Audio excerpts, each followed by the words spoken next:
Well, greetings. Welcome to another edition of the Has Been podcast. We come to you on a Thursday morning. We are inside. We moved from the outdoor studio inside because it's a bit chilly, and I didn't want to put long pants on to go sit outside right now. So maybe that's the end of the outdoor studio for now. Um, but maybe we'll get some Indian summer weather in November, and then we can resume, uh, get a few more episodes outside on the back patio as as we are recorded before a live studio audience of one. That's my cat, or our cat, I should say. I don't want to offend my wife. But hey, welcome back to the Has Been podcast. We did this a day late because the men's exhibition game last night. The women played on Monday night. Football's coming off a gut-wrenching, agonizing, painful loss to Rutgers. And now those commercials where it's the jewelry commercials where they say it's December to remember or November to remember. Well, Purdue's football schedule is not anything to remember coming up in November. It's dreadful. It's brutal. But we all knew it was coming, and that if Purdue was football was going to get some wins, it had to be in October, and they had their opportunities, and they didn't deliver. And now they will face the punishment of playing Michigan, Ohio State, Washington, and Indiana to close out the season. They're headed toward a 2-10 record in Barry Odom's first year, and we'll discuss is from a record standpoint they doubled their win total, but have they made enough incremental progress to see a light at the end of the tunnel here as you go into year two of Barry Odom's tenure. But first, we'll start with men's basketball, fresh off an exhibition victory over UIndy, which came after a kind of a somewhat disappointing loss or performance against Kentucky. Now, Kentucky had a lot to do with that. They were more athletic than Purdue. They were playing at home. Who knows how much time they put into scouting Purdue and all that. I mean, what we do know about these exhibition games is that Painter does not prepare for them in the way that you prepare for a regular season game. I think he goes over personnel basically, but you know how he works rotations, and we saw that in the second exhibition game. I think I counted 11 different lineup combinations in the first half against UIndy. That's not something that is going to happen in the regular season. So it's hard to get into a rhythm of that game. Plus, they had foul trouble last night inside with Oscar Clough and Daniel Jacobson, which disrupted things. But I think you saw enough from a non-production standpoint. I think they played with a better competitive spirit. I think they were a little bit more energized. And as we've seen over the years, once Purdue gets those three-pointers going, they get a lot of juice, they get a lot of energy, especially at home, and it becomes an avalanche against the other team. They were 15 of 30 from three against UIndy. And they'll have more nights like that because they have really good shooters. I mean, they really do have good shooters when you get right down to it. And if you're going to leave them open, they're going to make you pay. And, the usual suspects, Fletcher Lawyer was there, hitting threes. But I think that, the one guy, and he's kind of been a guy that's been labeled as making a lot of improvement in the offseason is Jakari Harris, who was 4 or 5 from three-point range. Hit a few in transition, hit a few within the offense. But if he's consistent from the three-point range or just consistent in his scoring, then that's just another weapon that this team has to go along with the known commodities of Braden Smith, Fletcher Lawyer, and Trey Kaufman-Renn, because those guys are going to get a bulk of the attention. And really how this season goes does depend on the big three. I mean, I don't think anybody would deny that, but how how rewarding this season might be is going to depend on what you get out of Jakari Harris on a nightly basis. What do you get out of CJ Cox on a nightly basis? What do you get out of Daniel Jacobson on a nightly basis? Same with Oscar Clough. Um, and then Omer Mayer, the guard from Israel. Uh, what are you going to get out of this group? Even a Jack Benter, who probably won't not see a ton of minutes, but there'll be games where he plays 10 to 15 minutes because of foul trouble. He's more productive than the other guy. And Matt Painter said after the game, and there's no reason not to believe him because this has been the pattern, that, if Wednesday night was a real game, then Jacobson would have played more. Shakari Harris would have played more. And who knows how far down in the bench that you get if those guys are playing well. And I think that's going to be a recurring theme throughout this season. You have your big three. They're going to do what they do. And there's going to be nights they don't do it at the level that they did it the night before. But then can you get consistency out of a Jakari Harris and CJ Cox? And I think those two you're going to get. They had good freshman seasons. I think they're poised to have really good sophomore seasons.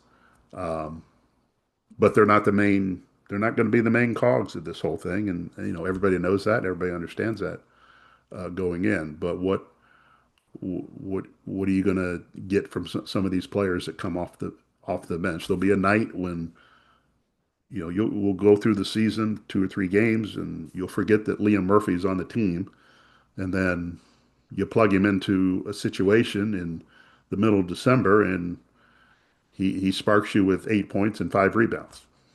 I think Painter's got that kind of depth on his team that if this guy's not doing it, then okay, we'll go here, and we'll ride that hot hand until it cools off, and then we'll go with somebody else. So I think there's a lot of opportunities on this team, not to be the stars, but be the secondary stars. And because we know who the stars are, we know how all this evolves and goes. Um, but I think you're going to have a chance to see other guys step into roles and thrive at times, and other times they're going to struggle just because you're not going to be able to do it 35 straight times during the course of a season. So the other curious thing, interesting thing to watch, and something that may not evolve as quickly as people want, is just the combination of Trey Kaufman-Renn and Oscar Clough playing together in space. Um, Oscar didn't have a good exhibition game at Kentucky, got in foul trouble on Wednesday night, got 3 fouls in the first half, really was a non-factor. Um, but in the second half, he picked up his fourth foul. But I think it was later in the second half. He was brought here to rebound, okay, and to play off Trey Kaufman-Renn. But his thing is rebounding, and that's what he's known for. That's his strength. And there was a moment in the second half where he got the ball inside. You think he missed, got his own offensive rebound, and then I think he missed again, but then got it back and then scored. And from my vantage point, I think you could see a little bit of sense of relief there that, okay, this is what he's brought here to do, and he finally did it. Even though it was UIndy, even though the competition wasn't strong. Um, whether that makes him relax, whether that points him in the right direction, I think we know the skill is there. Definitely the want to is there.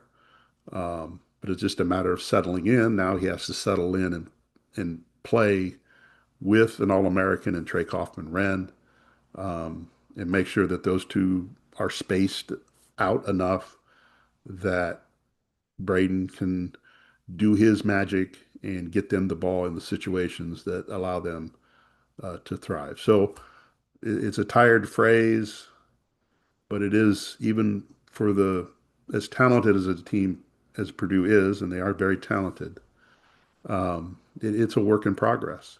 And that's why, you're going to play 10, 11 non-conference games to get yourself ready for the Big Ten, and then you're going to play 20 Big Ten games to get yourself ready for the NCAA tournament. but it is a work in progress because you do have some new pieces there that have to figure themselves out, but also have to figure out how to work and play with each other. And that's part of building a team, getting the chemistry right. And, obviously, the more success they have, the more that breeds that.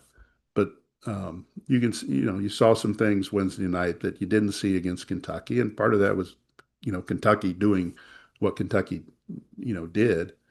But Purdue kind of rebounded back, and if you listen to Trey Kaufman-Renn's post-game press conference, you know, bottom line, we got to get better. We got to get better, which is fair. But he also brought up that they still don't communicate the way that they need to be. Um, so there's there's some things to work out, and this is not a probably most teams are like this when you get right down to it. They don't talk to each other in a basketball sense on the court as much as they should. You get them in the locker room, they'll probably chitty chat each other up till they're tired. And they had that the Navy SEALs thing.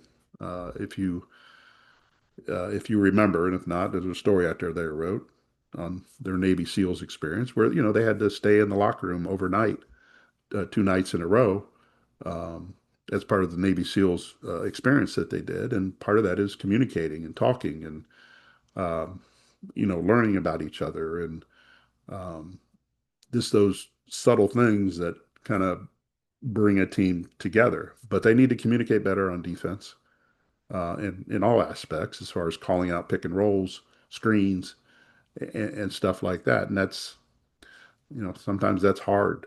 And when you get a bunch of guys together, they usually don't talk to each other as much as they should. So I don't. That's just the way it goes. Um, so yeah, I think the Kentucky exhibition game probably um, sent some people over the edge a little bit. But they lost to Arkansas, they lost to Creighton, they lost to Kentucky. Until the trend stops where they have a bad regular season based on what happened in these exhibition games, I'm gonna stick with the fact that they'll be just fine. And until that trend changes, um, I think you can believe in kind of how they do things and what they're gearing up for. What's more important?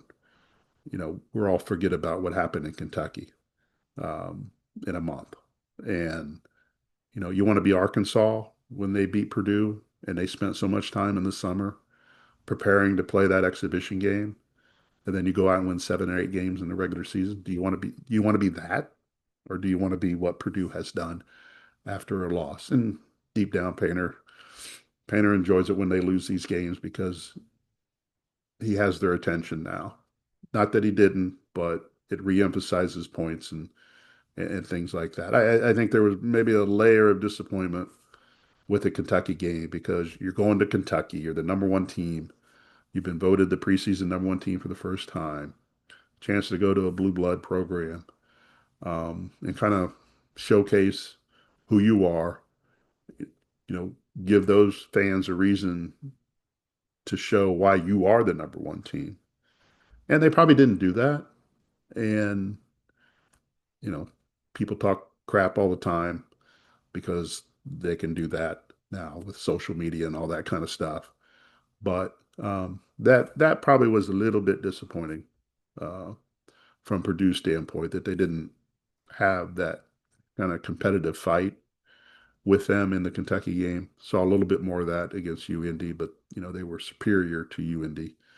Um, so they got that out of the way. But starts for real on Tuesday. Evansville comes to Mackey Arena, and got a couple games before you're going to jump into the fire at Alabama, and then you're going to the Bahamas.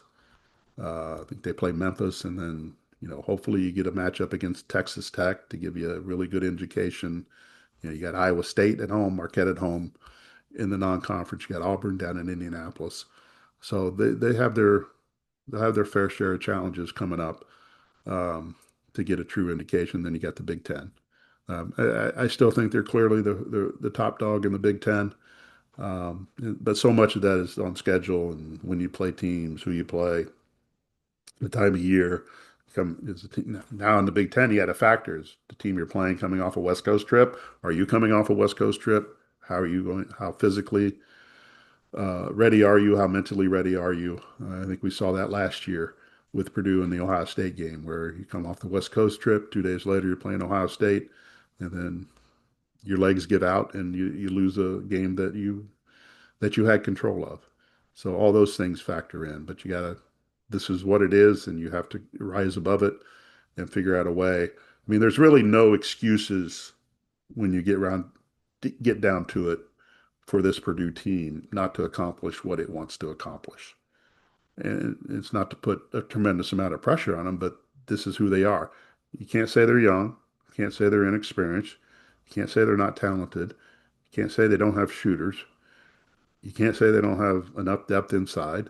I mean, there's so many things that you can't say about them. I mean, this is a when you get right down to it, this is a no excuse year for Purdue. It doesn't mean they're going to go undefeated. Doesn't mean they're going to win every game by 35 points. But this is a no excuse year. And when they get beat, it's probably going to be because what happened at Kentucky. They go 3 of 17 from three. They didn't have a lot of turnovers at Kentucky, but there'll be a game where they have a boatload of turnovers. There'll be a game where they can't, for whatever reason, can't can't defend as well as they need to. There'll be a game, which I don't think should happen, but it probably will at some point. There'll be a game where they don't rebound well. Last year they had rebounding issues that cost them, but they've taken steps to fix those problems. And so I just this is a no excuse year when you get right down to it because they have everything. And there's been a lot of coaches that the pro and college game that have said this next phrase. All the pieces are in place, and then what happens? It just falls apart for whatever reason. Um, so we'll see what happens. But I think the collection is solid. The talent is obviously there. Um, but it's basketball is a make or miss game a lot of times. But as Painter preaches with this team and his program, don't always play through your offense, and you got to do some other things to make sure that you should come out on top. But there'll be, the first week in real competition, we'll see, we'll see what we see, and then as you get through the non-conference, uh, really good games, really good tests to see kind of where they stand. The women's team played its only exhibition game earlier in the week, scored 118 points against Purdue Northwest, a Division II team that I don't believe had a player taller than 5'7" or 5'8". Their tallest player was in a boot on the bench.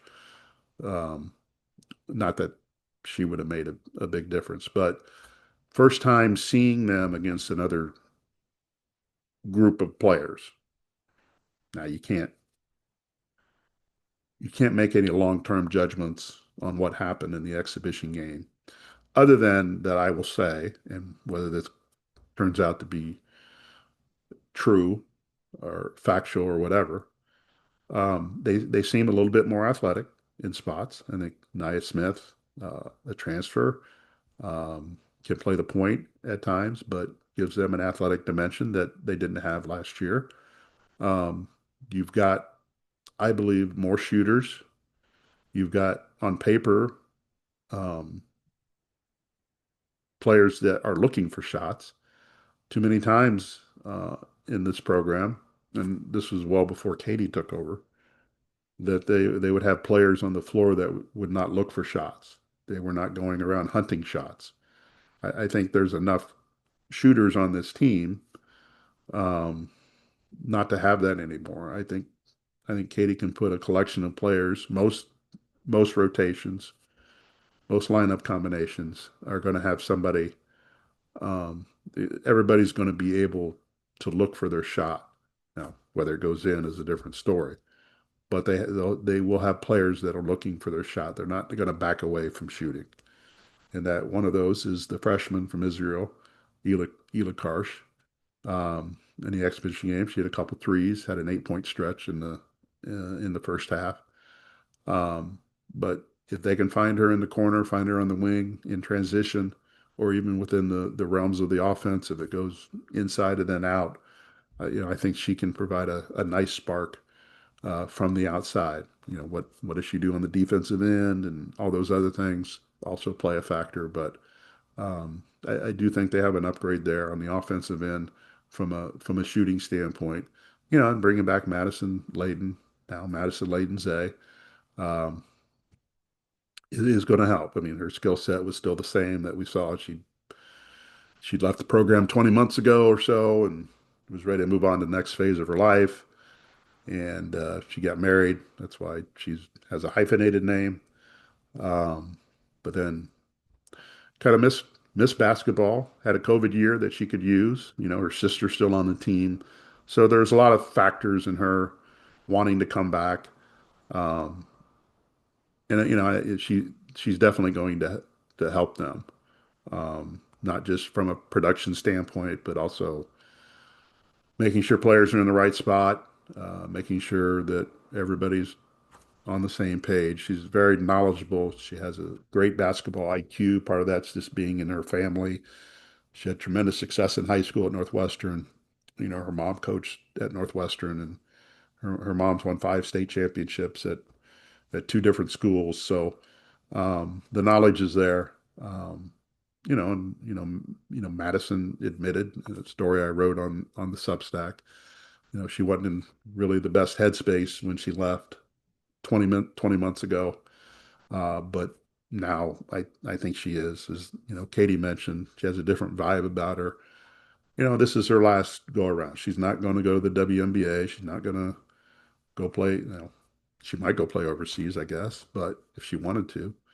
Um, but she's going to be a key part of what they do. Tara Day, who's a transfer from, she started at DePaul, went to St. John's, and then ended up at Purdue. She brings them an athletic presence, got a little pizzazz about her. She likes herself in front of the camera, but she has a little bit of swag about her, and she can run the point. She can do some point guard stuff, but she could also be a potential lockdown defender for him too because of her length and her athletic ability. The one issue, they have more than one issue, but one issue they have right now is that the player they identified as their starting point guard, Taylor Feldman, has been dealing with a back issue um, throughout most of the offseason. Her minutes were limited in the exhibition game. She played 9, but they see her as the point guard. Kendall Purrier the same way. Her minutes were limited because she had off-season reconstructive ankle surgery. So they're trying to get them to the regular season. So we'll see what happens on Monday. They've been on a minutes restriction uh, through practice and now this exhibition game. Um, but I don't want to get too far ahead here, but I would contend their non-conference season is probably more important than their Big Ten season when you get right down to it for what they want to do, what they should want to do. But anyway, there's some other players on this team that I think are upgrades. I think Lana McCarthy looks better than what she did last year. Still strong. She's extended her range a little bit per year. Once I think she starts playing regular minutes, she's still as aggressive as she was last year. So that's the board's hard. She's got to give an offensive punch. And the one player, the freshman player from Brownsburg, Avery Gordon, really is. We'll be curious to see how how she plays. Um, she's a big girl. She's 6'7". Does run the floor pretty well. But how many minutes can you get out of her when you want to play fast? You want to play up tempo. We're not, we're not talking about chaotic here. We're talking about just playing fast. And they did that the other night. They were able to play fast, in part because they overwhelmed their opponent. But that's kind of the tempo they want to play with. And how does Avery Gordon fit into that? I will tell you that her first basket came in transition where she was the trailer coming down the floor, and she's a right hand. She shoots with her right hand most of the time. That's her dominant hand. But she came down the left side, of the lane, and she got fed a pass, and she finished left-handed all in one motion and scored. That was her first basket. One thing that has impressed me about her when I watched her a handful of times in high school is that everything seems to be one motion. Like you get her the ball, she keeps it high, she turns, she shoots, layup, whatever it is. Everything seems to be in one motion, which I think is a positive for her. She doesn't occasionally she will bring the ball down, but most times she keeps the ball high. And I think she can be an effective passer for them because if she's keeping the ball high on the block and there are double teams coming or she's not in a comfortable position to score, then she can go find a shooter on the perimeter. And she's done that a couple times more than a couple times, but she's done it in practice enough. I think she's basketball aware of what needs to happen there. So again, I do think they have a few more pieces than they had last year. But again, similar to the men, you got to bring them all together because you got a lot of newcomers. You don't have uh, you don't have a lot of players that have played together here, and that's why this non-conference season I think is really important. And Katie mentioned in her post-game press conference about Feldman and Puryear. Well, we got to have them for January and February and all that kind of stuff. Okay, I'm with you on that, but you've got to do some damage in the non-conference. You've set up your schedule in the non-conference season to have success, to get wins, because the only really hard team that you're playing, at least on paper, is you're going to Kentucky, and that's probably a loss. Um, I mean, they tried to get out of the contract, but it didn't happen. So they got to go to Kentucky. They've got two other road games at Purdue Fort Wayne and at Central Michigan, but everything else is at home against FDU, Evansville. I think it's Evansville. Yeah, I think it's Evansville. Um, or am I getting that confused with the men? But anyway, Eastern Illinois, Miami of Ohio. I probably mentioned them. Lipscomb, Howard, um, Jackson State. I mean, you're playing teams at home that you need to win, and you need to win convincingly.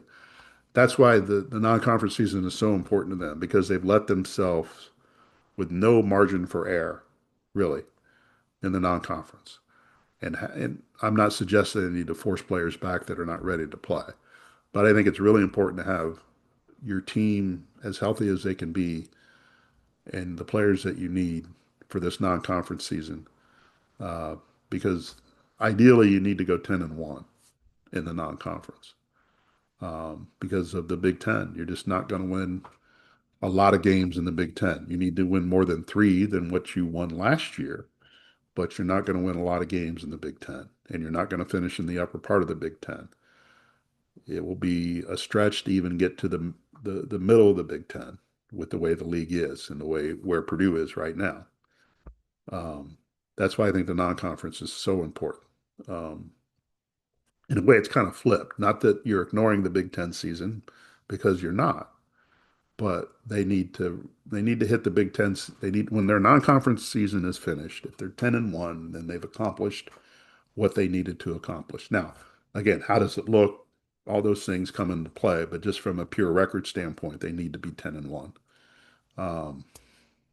9-2, probably somewhat acceptable, but the perfect world, you're 10-1, and that would set you up in the Big Ten that if you can beat the Rutgers, beat the Northwestern, beat Penn State, beat Wisconsin, pull off a surprise somewhere else along the line.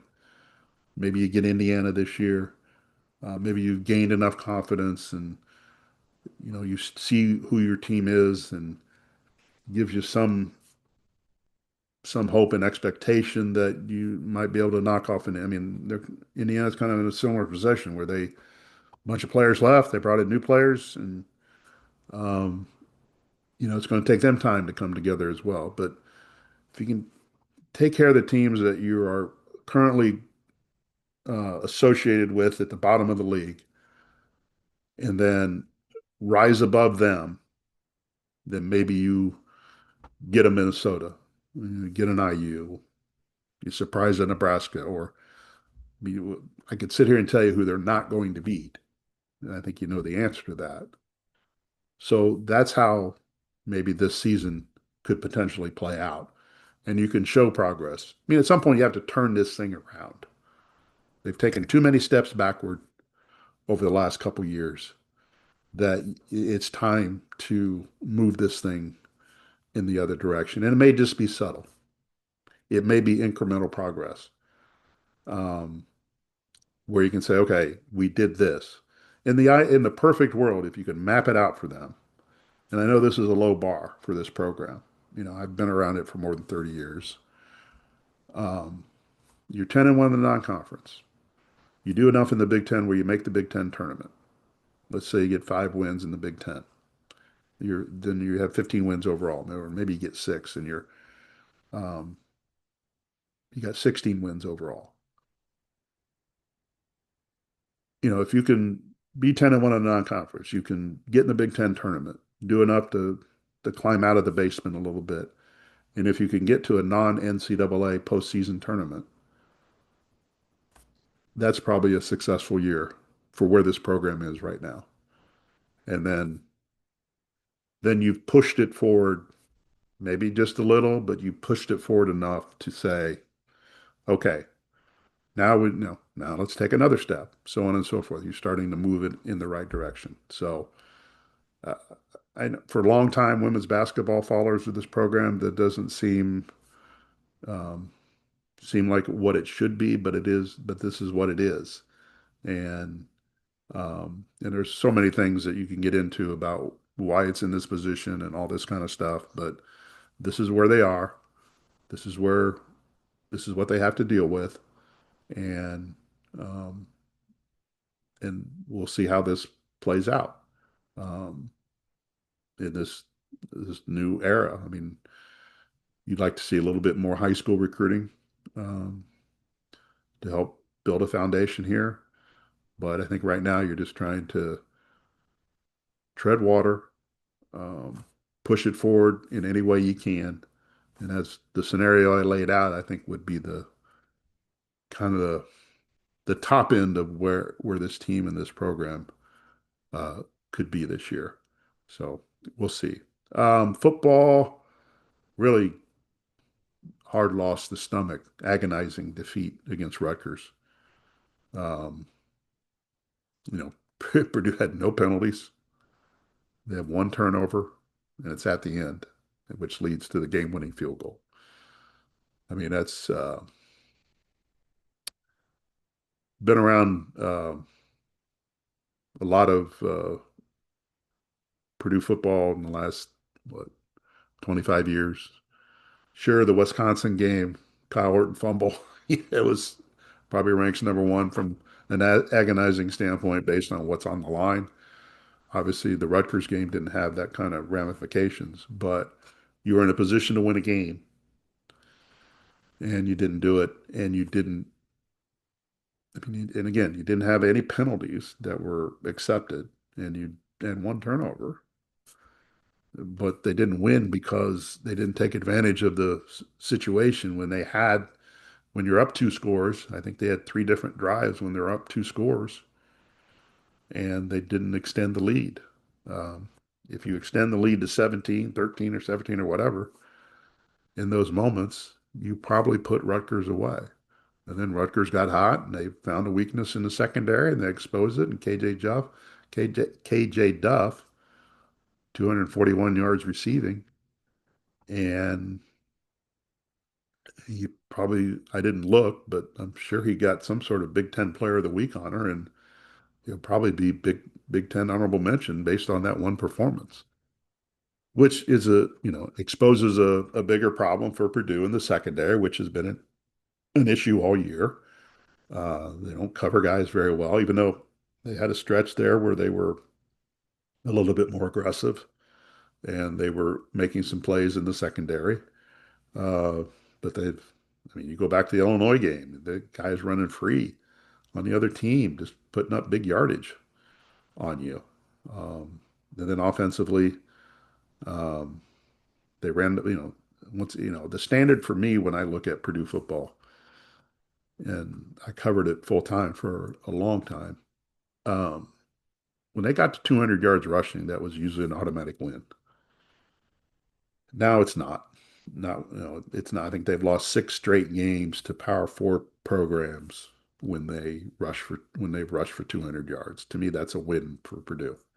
That should be a win, and it hasn't been for a variety of reasons. And the Rutgers game was not due to turnovers or other than the one, but penalties. Um, they just didn't take advantage of the field position that they had and allowed Rutgers to hang around and they got beat. Now they go to Michigan. They got a based on some chatter I'm hearing. I'm not. I think you're going to see um, a surprise addition to the availability list um, for this game. And I don't. And at the end of the day, it probably doesn't matter from a win-loss standpoint. But um, I think there will be a surprise. Could be wrong.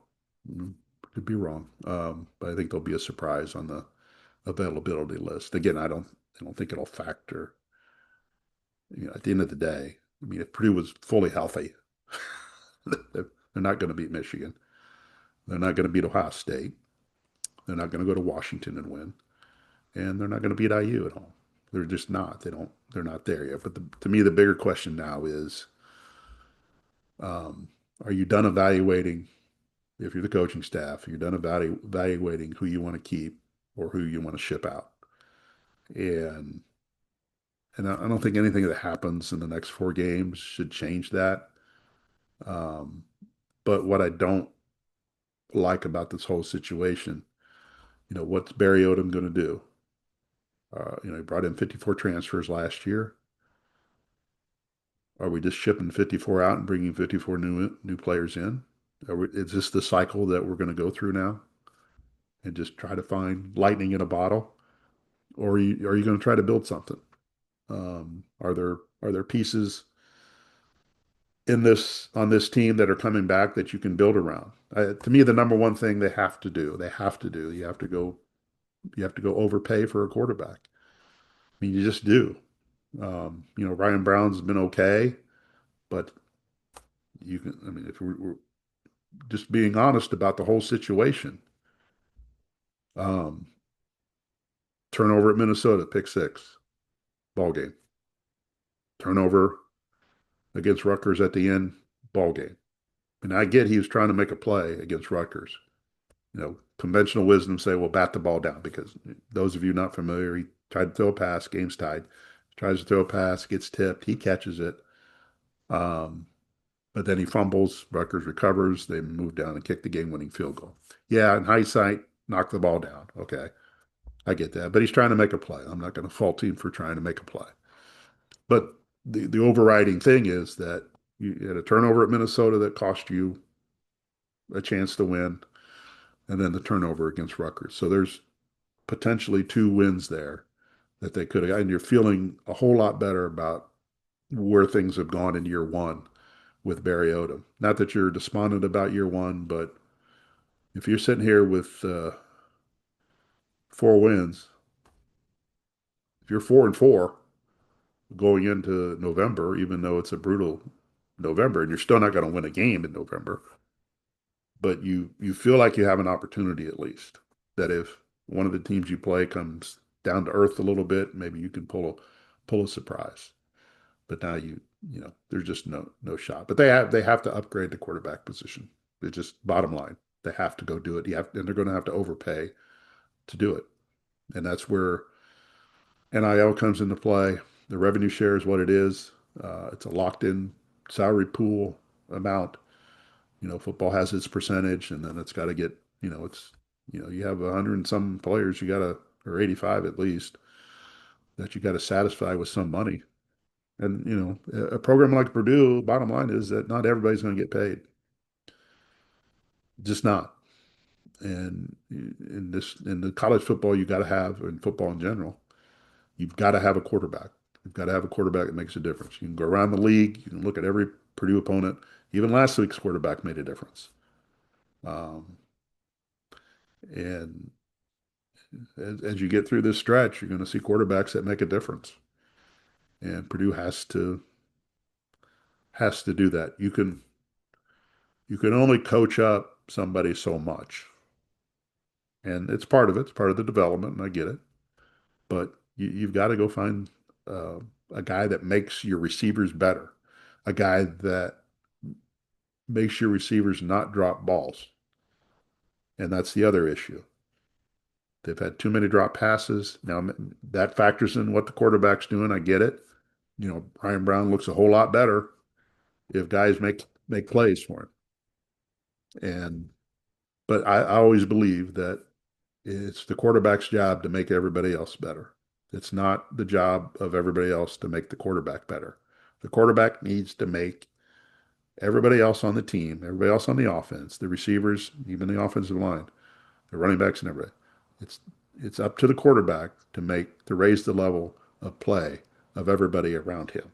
And if the great ones, that's what they do. Even the good ones, that's what they do.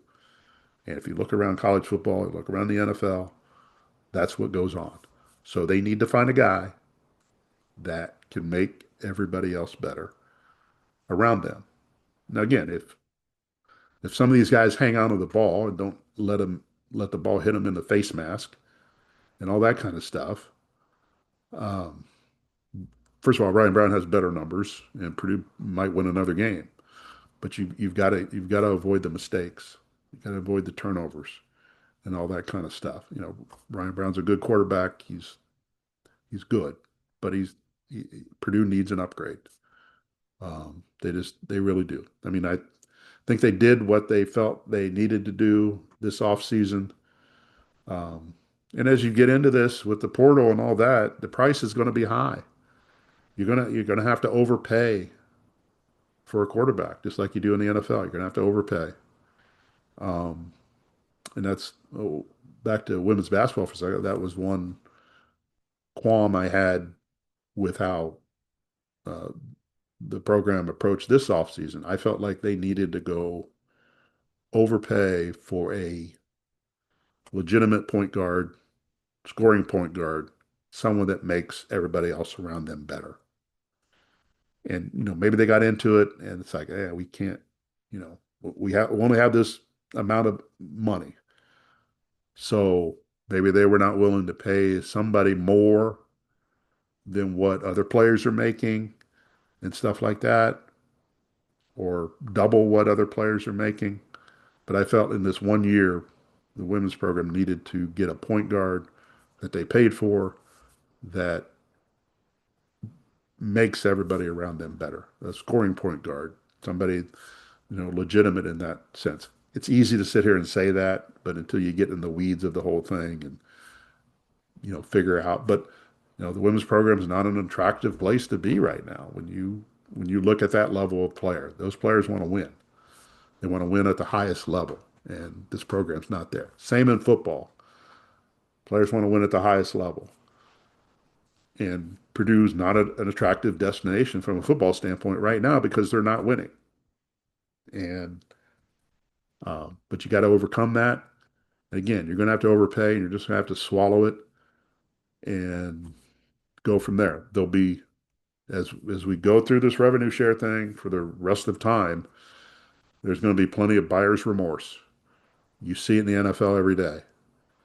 Well, we overpaid for that guy, and he's not doing what we thought he would do. And only rarely can you underpay and then they exceed the expectations. Um, I think I mentioned you can't moneyball your way to bowl eligibility and nowadays or a Big Ten championship or an 8-win year. I mean, you're going to have to pay. So anyway, interesting where football. I mean, we know the record's going to be, but I'm more about what happens after the IU game as far as how all this is going to turn. They'll have one portal window to deal with. How will that work? And is that an advantage for Purdue? Type of thing. So it's all, there's always something. There just always, there's always is something. And I'll leave it with this. Barry Odom has said a couple times the last couple weeks, that he has everything he needs from the administration from a financial standpoint, NIL and revenue share. Okay. All right. Well, then what is preventing you from winning these games? These two games, Minnesota and Rutgers. What were the reasons why you lost those games that you had control of, that you were winning? Um, so that's something that they have to look at. They have to address. I mean, we can look and say penalties, turnovers, things like that, but what else is underlying there that's preventing you from winning these games?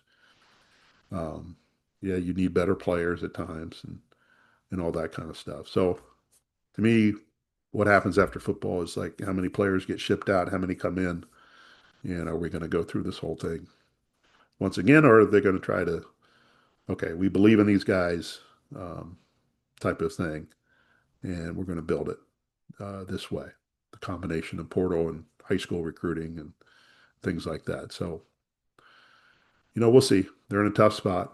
Uh, I guess the question you ask yourself is, is this 2-10? I know they doubled their win total, but does the 2-10 feel better than at the start of the year? I, I do think they made incremental progress. They've they moved. I think Barry Odom has moved the program forward. Maybe not from a win total standpoint as much as people wanted, but there are better things this year than there were at the end of last year. And you got to give them time to figure that out. But I do think you also have to have a sense of urgency about the environment and that you live in now. How many coaches are getting canned after 2 years? There's just not a lot of patience. You're paying coaches a lot of money. You're paying players a lot of money, and so. But again, now I think I've talked too much. Anyway, we appreciate you stopping by, and we'll do it again next week as we have the season openers for basketball. Recap what happened or didn't happen with football at Michigan, and look ahead to Ohio State. Purdue could be hosting the number one and number two teams in November in football with Ohio State and Indiana. I think the last time they did that was 1953. Um, so we'll see if that's still uh, hosting, see if that still rings true. Anyway, have a good day. Appreciate you stopping by, and we'll talk again next week.